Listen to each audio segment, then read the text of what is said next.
Wow! Si Drex nun, pinapakain ko 3 months na. Oh, ito.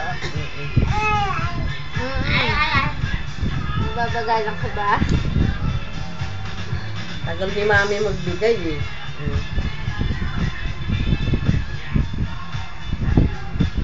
Kasi ako magpapanganga sa'yo. Hindi mabigay. Madali lang naman lunukin. Ayun, kay Mami. Ayun. Ayan natin. Oh, yan.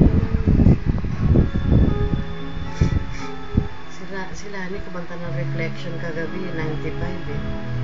Hindi ako maka-95. Hindi mo talo. 87, 86, 85. Hindi pa ako tapos naghanap na siya ng kanta eh. Gusto niya yung Taub yung 95 siya. Maagang pumasok si tabi mo eh, no? Naantok natin. Galing pala sila ng mga itong kahapon. Sino? Marami. Galing na dito. Adam.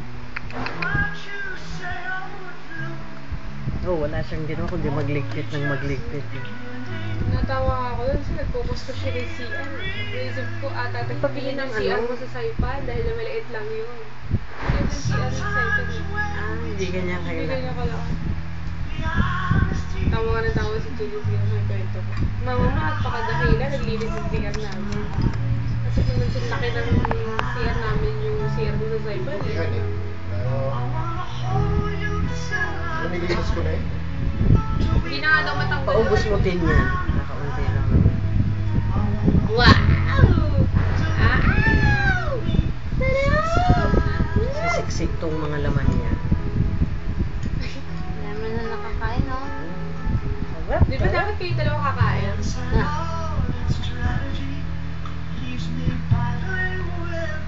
Hindi niya niluluwa, ano? Hindi nga po mabilis eh. Gago, gago.